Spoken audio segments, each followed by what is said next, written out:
Hello, friends from across the nation and around the world. I'm Martin, and you are listening to Dad's Bedtime Stories, the podcast that takes listener ideas, mixes them with my own, and turns them into bedtime stories. Tonight, I'm super tired again. Really, really tired. But if you guys want to know the secret to getting things done even when you're tired, you just start them. I sat down here in front of my computer, put on my headphones, pulled my microphone over, and now I am very likely to finish a story. If you're hearing this, I probably succeeded. Tonight I was feeling like heading back into WizardCraft 3.0, so I checked through the voicemail and I found that I have quite a few suggestions for it. So let's check out the one that I think I'm going with today. Hello, Dad's Bedtime Stories. I'm James from Westminster, Colorado, and I had a story suggestion for the WizardCraft 3.0 series, and I was wondering that if you could teach Gus the Rock Golem and Copper Golem spell to help get your village started even quicker, and you leave the village for a while to do some exploration around about your surroundings, and you find a camp, and there's blue and green banners, and there's people imprisoned in cages, and you find out that there's a new bad guy in this series, and you try to free the villagers, but there's a few Iron Golems around it protecting them. So you try and free the villagers and bring them back to your village. Thanks, I love your podcast. Great idea, James, and part of the reason I picked that is because it just kind of fits in with the series right now. I was going to head back into the iron mines, which I'm probably going to do next, just as a heads up. So if you have an idea for what happens in those iron mines, like spells you find, enemies you find, that sort of thing, well, it would be a really good time to leave them for me, probably before next week. Anyways, I liked James' idea because it kind of follows the plot that we've already gone with. We do need some new villagers, and we probably need some sort of bad guy for the whole thing, so why not a blue and green bannered one? If you like the podcast, don't forget to rate us, review us, comment, whatever you can do, wherever it is you're listening. This thing goes out on pretty much everything. You can find it pretty much everywhere, so it's kind of hard to tell you exactly what you can or can't do depending on where you're listening. So just do what makes sense. And if you absolutely hate ads, well, there's an option for that too. Patreon. Ad-free for as little as $1 per month. But I won't really talk about that right now. I'm going to get to this possible ad from a possible sponsor, and then an ad-free story following. Time to get as comfy as you can in that bed, close your eyes, and imagine yourself doing what the kid in the story does. You wake up to floating words that say, "Wake up," with a question mark. You mentally select yes, and the world comes back into view. Congratulations! Character progress summary available. Current player level 2. You have gained 1 unused skill point. This skill point may be spent to improve an existing skill, unlock a new ability, or increase one of your core attributes. Choose wisely. Current skills unlocked. Lockpicking, level 2. Ninjutsu combat, level 2. Current spells unlocked. Stone Golem spell. Fireball spell, level 2. Copper Golem spell.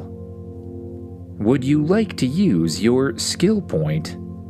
You look around the room. I guess so. Immediately, screens appear in front of you. A whole bunch of different options. Each one looks like a constellation of stars or something like that. You start to mentally flip through the menu, past all the different star constellations, until you come to one that looks like a wizard. One you've chosen before and one you know you'll need. The wizard tree. The first skill on the thing is Novice Wizard. Novice spells cost half as much mana to cast. You mentally focus on the skill, select it, and accept. Congratulations! You have unlocked Novice Wizard. Novice spells now cost half as much to cast. Perfect, you say, releasing the menus from around you and heading out the front door. You immediately enter into your, fairly abandoned and fairly broken down village. You see chests sitting in the middle, chests that you, directed Rocky 1 and Rocky 2 to put all of the materials they find into. And you see another person, Gus, the mining supervisor from the old village. Good morning, Gus, you say. Good morning, Gus answers. This place certainly is more run down than I remember.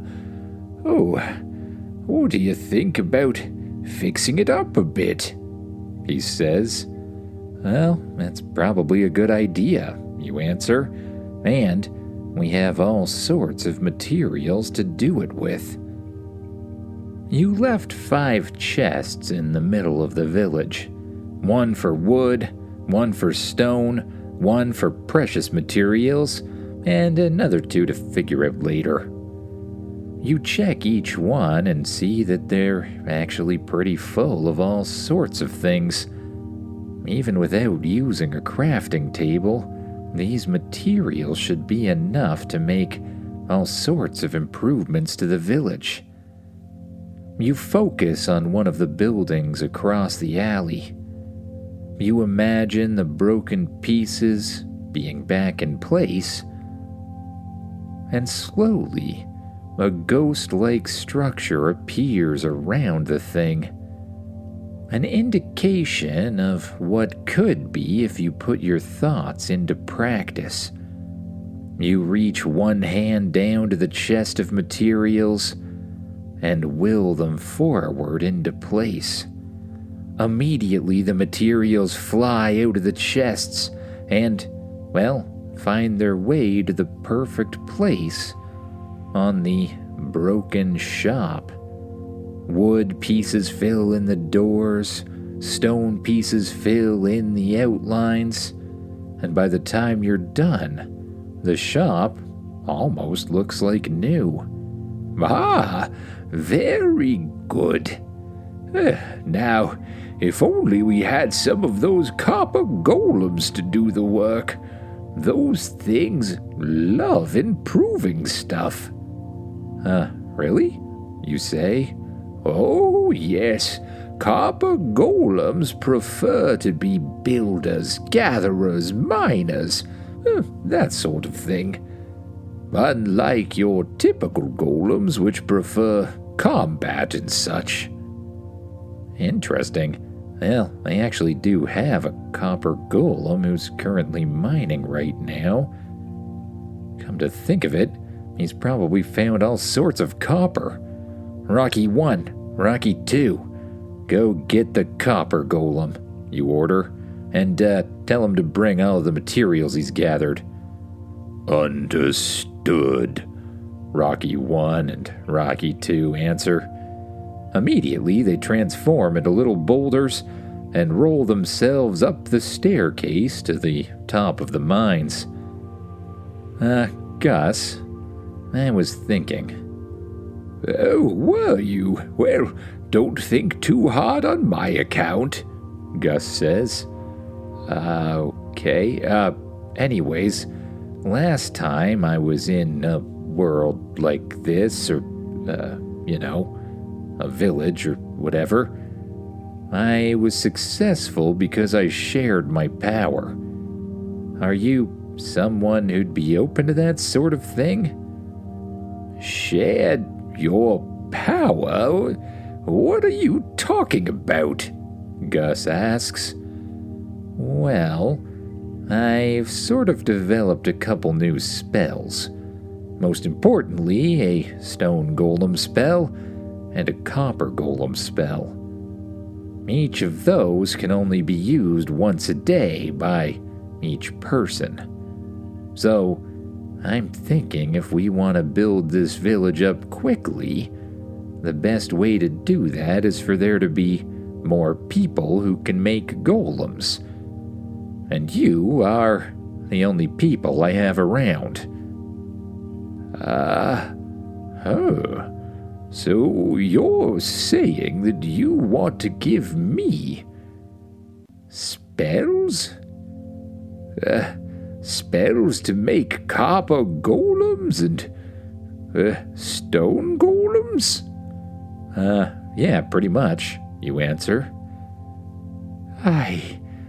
I've never been so blessed in my life, Gus says, bowing down on the ground in front of you.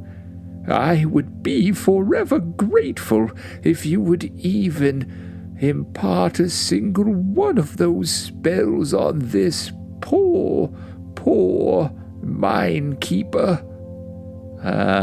Gus, you can get up. Oh, I see. Gus gets up off of the ground and brushes the dust off of his legs. Now, all you really need to do is stand there and try your best to absorb the information. I'm going to be sharing my memories with you. Okay, Gus says.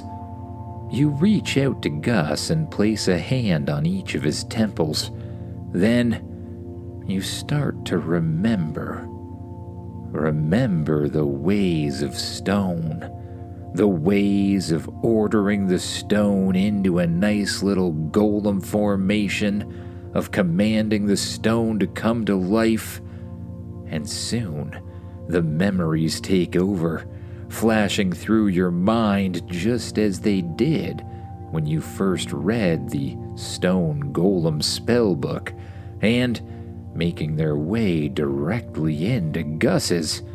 His eyes widen as he processes all of the information. By the time the memories stop, he just stands there in shock. I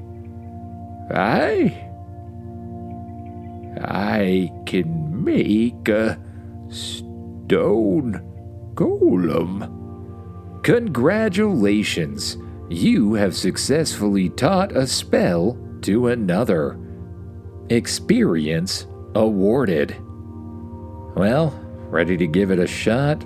You say as you bend down and open up the stone chest. I suppose, Gus says. He closes his eyes and begins to wave his hands around in the air. They light up with a blue sort of magic.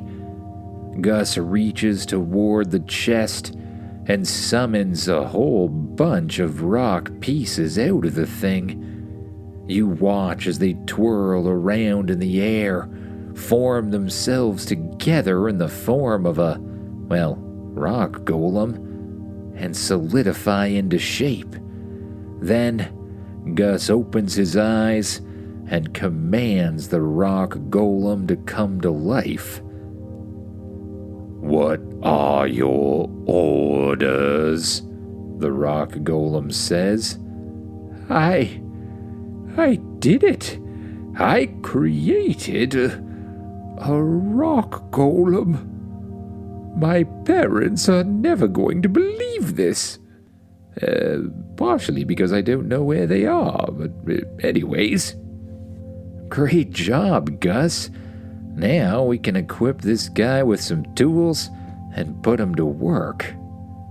Just as you say that, Rocky 1 and Rocky 2 return, followed by the little Copper Golem who's carrying a copper chest on his shoulder. He places the copper down in front of you and walks over toward you. "You called?" the golem says. Yeah, I did. How much copper did you find?" "Oh, all sorts of copper. See?" the Copper Golem says, opening up the copper chest. It's full to the brim with copper pieces. All right, get those in the furnace as quickly as you can. In fact, I think we need to make more furnaces. You quickly gather a bunch of stone from the stone chest, make your way over to the crafting table, flip through the menu until you find the right option for some more furnaces, and hit go. The stones fly out of your inventory into the crafting table until 3 perfect little furnaces are floating in front of you. You pick them up, place them on the ground beside the others, and go and grab some wood. You fill each one up with wood and place as much copper inside as you possibly can. You hit start on all 4, and before you know it, each one is slowly creating copper ingots. You wait patiently for the first ingots to be created and immediately absorb them into your inventory. All right, Gus. Now it's time for, well, another Copper Golem, you say.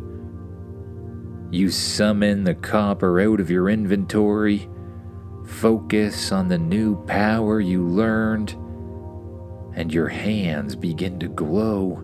You wave them through the air in just the way you were taught by the spell book.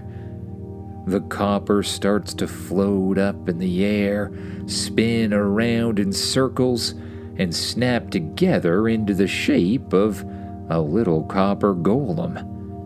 You open your eyes and command the golem to come to life. "What are your orders?" the Copper Golem says. All right, perfect, you say. Then you realize that you haven't created a Stone Golem today yet, so you open up the stone chest, reach into your mana pool once again, and begin the creation of your once daily Stone Golem. "What are your orders?" the Stone Golem says. I'm gonna call you Rocky number 3, you say. Or maybe you should be number 4 and Gus's golem should be number 3. Yeah, we'll go with that. You finally decide. Gus, how do you feel about one more golem being created? "Well, I've already created the only golem I can today. Unless, of course, you're actually going to teach me the Copper Golem spell." "That's exactly what I'm gonna do," you say. You step up to Gus, place your hands on either temple, and focus your mind. The memories of Copper Golem creation flash through your mind and pass directly into Gus's. Once again, his eyes open wide as he absorbs all of the information. When the memories stop, Gus looks stunned for a moment. I believe I can create a Copper Golem."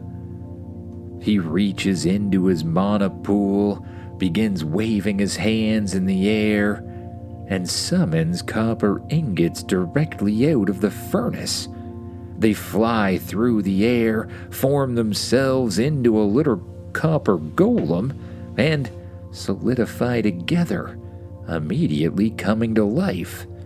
What are your orders? The village suddenly doesn't feel so lonely. 4 stone golems and 3 copper golems all ready to go. Alright guys, well, I guess it's time to rebuild. Copper golems, I'm told you're the experts on this sort of thing, so, well, you will be in charge of gathering materials and rebuilding the village from now on, while the stone golems will be in charge of defense. Copper 1, you say, looking towards your very first copper golem. Your job is to delegate. You're gonna need to split the time of the copper golems between mining for new materials and rebuilding the village.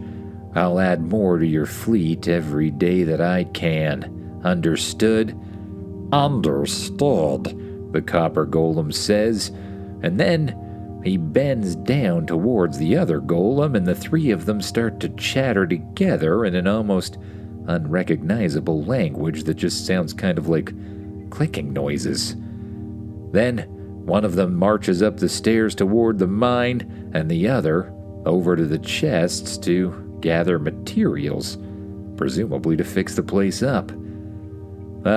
Rocky 1, as the first golem I made out of stone, you are hereby in charge of the others. Your job is to, fortify the defenses around here. Maybe start by building a large stone wall out of all of the stone you've already collected, and, well, if you need more, collect more. I want you to survey the surrounding area and let me know if there's any vulnerabilities. Understood, Rocky says. The 4 golems begin looking at each other, and they too start talking in some sort of unknown language. Must be rock golem or something like that. Then the 4 of them break and march in opposite directions to guard and surround the village, presumably while working on that wall. Gus, your job is to work on the food situation around here. See if there's any farmland left and any crops you can harvest. We can use those to start a new farm. Understood. I believe I know where the farms used to be. Gus wanders off in the opposite direction. And you do your part in improving the village, starting with your very own house. It was feeling a little cramped after all. You imagine an expansion on the side of it, something that could open up your bedroom into sort of a living room area. You picture it being made of wood and stone, and soon that usual ghost-like image appears in front of you. You focus on drawing the materials out of the chests and into the formation, and almost like magic they begin to appear. The bottom stones first, followed by the middle, followed by the top, and ending with the ceiling. Soon, your house is looking much larger than it was before. And then, something in your chest feels different, as if you just lost something very important, something that was connected to you but now isn't. Rocky 4, you say? Gus wanders back, carrying a sack of potatoes. I found some potatoes. What's wrong with you? You look like you've just seen a ghost, he says. I think Rocky 4 has been destroyed. I don't know how I know. I can just tell. Warning, the unknown voice says.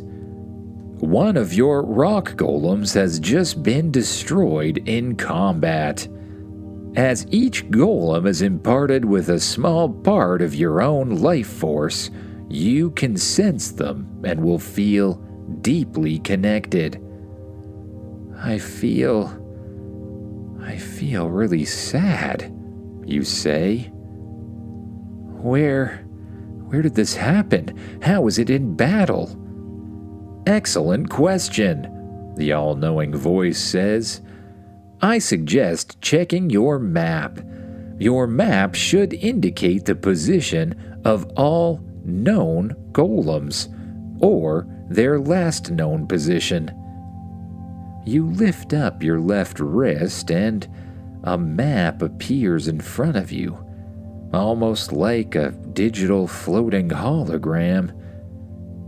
You see a picture of your village from above. You see markers for Rocky 1, Rocky 2, Rocky 3, Copper 1, Copper 2, and Copper 3, and an image for Copper 4 with a little line through it, just on the outskirts of the village. We need to see what happened, you say. But, well, maybe I should improve my equipment first. You quickly run over to the furnaces and gather a whole bunch of copper.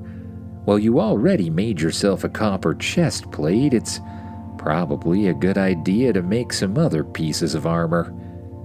You flip through the menu, finding iron bracers, and create those. You create an iron helmet next, iron leg guards, iron boots, and you soon absorb them into your inventory and equip all of them. You reach out to your iron sword, which immediately appears in your hand, and then you yell for the golems. Rocky 1, Rocky 2, Rocky 3, you shout. I need you. Please be advised, the all-knowing voice says. As the golems share a part of your life force, all you need to do is call them in your head. Really? You say. Really? The voice replies. So instead of yelling, you focus on the golems. You imagine them rolling back towards you, and after a minute, you hear their rumble. Rocky 1 and Rocky 2 appear in front of you and burst back into their full stand-up golem form. What are your orders? Follow me, you say. You jump atop your hawk, unattach it from the little post, and give it a little nudge. It flies up into the air, and the golems follow you on the ground. You watch the map by holding up your left arm as you fly towards the last known location of Rocky 4. Soon, you see it. A pile of rubble right beside some sort of camp. A camp surrounded by iron golems. 3 of them in total. There's blue and green banners and flags spread throughout the camp, and cages. A whole bunch of cages with a whole bunch of people inside. There have to be around 15 of them. Anger boils up inside you at the sight of the broken rocks, at the sight of the broken golem that you created. And without thinking or, coming up with a plan or calling for Gus and the other copper golems, you immediately fly down towards the first iron golem, summon a fireball, and blast it away. The fireball hits the iron golem directly in the chest, and you follow it up with 3 more, draining your mana pretty significantly. The last one finally causes the Iron Golem to explode into a large pile of iron. The commotion alerts the other 3, who roll away from their various places and form underneath you. You fly back up into the air and begin to circle around, trying to come up with a plan. Soon, Rocky 1 and Rocky 2 appear beneath you and start to fight the 3 Iron Golems. There's no way there'll be enough to take on 3 Iron Golems. You're going to need to help. You immediately swoop down again, summon mana in your right hand, forming it into a fireball, mana in your left hand, and you unleash both at the same time, directly towards the front golem. The blast pushes the golem backward. You fire 2 more fireballs, and the golem finally explodes, leaving only 2 left and, very little mana in your mana pool. You steer the giant hawk around, look down, and, drawing your sword from your inventory, you instinctively leap off of the bird, allowing your ninja reflexes to kick in. You fall from the sky, sword pointed down at one of the golems. You raise your hands up in the air, and just as you impact with the golem, you thrust the sword down, increasing the power of your hit by a lot. The golem immediately explodes into a pile of iron. Now, you have a much better chance of defeating the last one. Rocky 1 and Rocky 2 are currently being held back by the thing.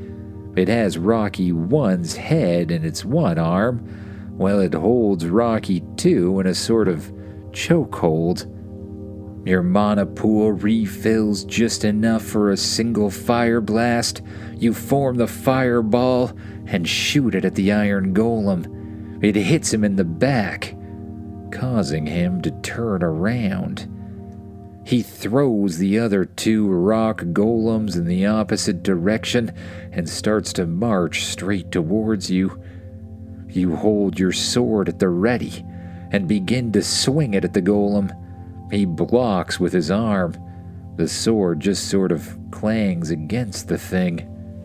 The Iron Golem gets closer and closer. You back away until finally Rocky 1 and Rocky 2 return. Together, they jump onto the Iron Golem's back and attempt to tackle him. They're obviously no match alone, but they do cause a very important distraction. You use that instance to roll forward with a ninja roll and thrust your sword directly into the chest of the golem. The golem almost immediately explodes into a pile of rubble, iron rubble, and you let out a deep breath. Now, we better see who these people are. You move over to one of the cages. Who are you guys, and why are you locked up here surrounded by golems? You ask. I believe I can answer that question, an old lady in one of the cages says. The others spread apart as she moves to the side. We lived in a nearby village. We were simple miners until the Golem King came. His army of iron golems destroyed the village. We were given a choice: join him or be prisoners forever. We chose prisoners, and we've been locked up here ever since. Seriously? He just left you locked up in cages in a camp surrounded by 4 iron golems? It seems so, the old lady answers. Now, any chance you'd let us out of here? She asks. Oh, right. You mentally reach into your inventory and produce the lockpick once again. You move towards the lock, stick your sword in the end, and start to try turning it. At the same time, you use the lockpick to wiggle around inside the lock and, try to push up all of the little pins. It takes a little doing, but eventually there's a click. The lock turns, and the door opens. You repeat the same one on the other cages nearby. Congratulations, the all-knowing voice says as you unlock the last one. You have increased your lockpicking to level 3. You now understand locks a little better. And somehow, you know that the voice is telling the truth. You do understand locks better. Thank you for saving us, the old lady says. Now, where should we go? Well, I was rebuilding a village just over there. Maybe you could come join me? I imagine it's actually the village you guys used to live in. Ah, yes. Yes, it is. But even if it weren't, we would follow you wherever you would like. We are at your mercy. All right, well, whatever, come on. You wave for the villagers to follow you, and you lead them back to the broken-down village. The broken-down village that's now looking, well, rather less broken. 2 of the golems are quickly at work reshaping the thing, while the other still seems to be working in the mines. Feel free to make yourselves at home, you say. Maybe in your old homes? I kind of claim that building as my own. The people start to spread out. They begin to clean up themselves, to rebuild a little bit, and, well, to each find their place within the village. You decide that that's probably enough for one day. The sun starts to set, and you head back to your now slightly bigger home. You enter inside and can't help but notice how much roomier it is in there. A whole bunch of blank space that you'll have to, do something with in the future. You lay down on the bed, pull the cover up to your chin, and a prompt immediately appears. Sleep now? ? You select yes, and a wave of fatigue passes over your body. Your eyes become heavy, your muscles almost immediately relax, and with each breath, you start to sink down deeper and deeper into the mattress as your mind wanders off to dreams of new adventures, new buildings, and new golems to come. Good night, everyone.